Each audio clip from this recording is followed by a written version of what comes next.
J'aimerais, par 2 ou 3 affirmations concises, mettre en évidence ce que je crois être l'objet du Seigneur pour ce temps. En premier lieu, Dieu est désireux d'obtenir ce qui est ultime et les valeurs qui y perdurent dans le temps. Il voudrait donc que ces valeurs soient fondées profondément et aussitôt que possible.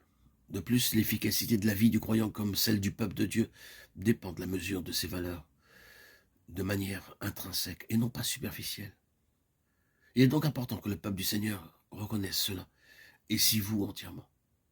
Ces choses prendront toute leur signification lorsque nous progresserons et ce sera bénéfique si elles sont répétées de temps à autre. J'espère que vous serez saisis par l'importance de cette parole afin que vous reconnaissiez que réellement ce que le Seigneur désire, c'est la valeur intrinsèque et non pas une chose approximative et qu'il travaille avec cet objet en vue.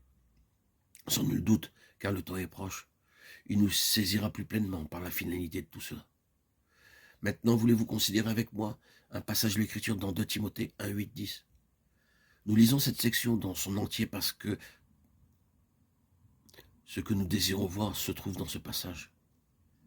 N'aie donc point honte du témoignage à rendre à notre Seigneur, ni de moi son prisonnier, mais souffre avec moi pour l'Évangile par la puissance de Dieu qui nous a sauvés et nous a adressé une sainte vocation, non à cause de nos œuvres, mais selon son propre dessein et selon la grâce qui nous a été donnée en Jésus-Christ avant les temps éternels, et qui a été manifestée maintenant par la venue de notre Seigneur, notre Sauveur Jésus-Christ, qui a réduit la mort à l'impuissance et a mis en évidence, ou à la lumière, la vie, l'immortalité, par l'Évangile, son incorruptibilité. 2 Timothée 1, 8, 10. Ce que nous voulons considérer comme la clé de notre propos, c'est ayant détruit d'une part la mort, ayant fait briller d'autre part la vie et l'incorruptibilité par l'Évangile. C'est une affirmation de la finalité grandiose de la venue du Seigneur, Jésus en ce monde, de sa vie, de sa mort et de sa résurrection. Ce grand dénouement est ici énoncé comme étant l'introduction de la lumière, de la vie et de l'incorruptibilité. Cette venue, cette existence, cette mort, cette résurrection ont déterminé la substance même de l'Évangile. C'est pourquoi l'apôtre dit ici que cet Évangile a mis en lumière ce grand dénouement. Tout cela a été mis en lumière par l'Évangile. La finalité de la prédication, de la proclamation de la bonne nouvelle, c'était la vie et l'incorruption. Logiquement donc, la conclusion, c'est que hors de cette venue, de cette existence, de cette mort et de cette résurrection, l'incorruptibilité n'aurait pas été manifestée, ni ne pouvait être atteinte. Certaines traductions de ce passage ont le mot immoralité, immortalité, à la place de l'incorruptibilité.